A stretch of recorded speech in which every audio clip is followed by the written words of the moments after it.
Жашоомдо жаңылыгым ашып ташып, сезимдерим көөдөнүмө батпай жатса, балалыгым өткөн жээкке шашыламын, көлүм менен сырдашууга ашыгамын.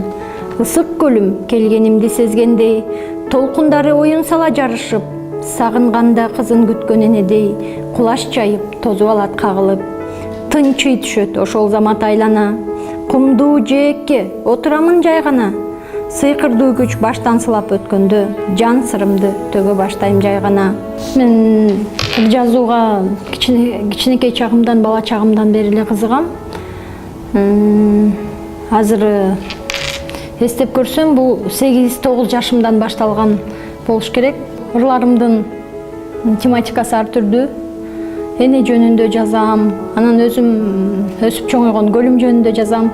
Бабалардан мурас калган ыйык жер, аксакалдуу карыядай кемеңгер, алыкулдай алпакындын ырын каткан, мен өңдөнгөн кыздарынын сырын каткан, ысык көлүм, тунук бойдон, таза бойдон кала бер. Ырлар менин жашоомдун бир бөлүгү десем болот. Адамдын башына ар кандай нерсе түшөт эмеспи? Ал жакшы нерсе болот, жаман нерсе болот, бактылуу мүнөттөр болот, кайгылуу мүнөттөр болот, кээде адамды убай баскан убакыт болот, кээде баягы кубанычтан ким менен бөлүшөрүңдү билбей калган, ийгилигиңди кимге айтарыңды билбей калган учурларың болот. Бир ушундай бир сезимдер болгон учурда ошол көз ирмемдерди мен ырларым менен бергенге аракет кылам. Өзүмдүн сырымды ырларым менен төккүм келет да.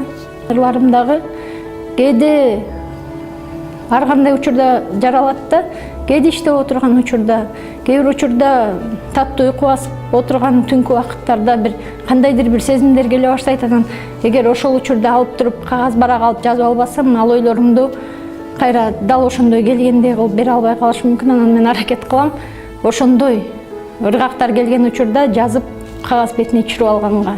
Ыр жыйнагын чыгарсам деп ошо ырларымды топтоп жүрөмүн, бирок азырынча ошо ыр китепче кылып чыгара элекмин. Бирок планымда бар, келечек планымда мындай ой. Мегаком компаниясына жумушка кирип иштей баштаганыма быйыл 4 жылдын жүзү болот. Компанияда котормочулук кесипте эмгектенем.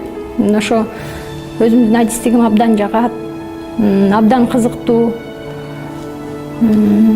Кесиптештерим менен бардык бөлүмдөр менен чогуу карым катнашты иштешебиз, бири-бирибизге жардам бергенге аракет кылабыз. Керектүү болгон учурларда ошо өзүм кесиптештериме кыргыз тилин үйрөтүп турууну адат кылып алгам. Анан бул эми өзүмдүн ичимдеги жакшы келечек пландарымдын бири ар бир бөлүм үчүн атайын кыргыз тилин үйрөнүүнүн ар бир бөлүмдүн өзүнө багытталган ыкмасын ойлоп табуу. Ал максатымды дагы кичинеден кагаз бетине түшүрүп ошол пландаштырып жатам. Кудай буйрса, жакын арада ошо компаниянын ичине жайылтууну эп көрүп турам да.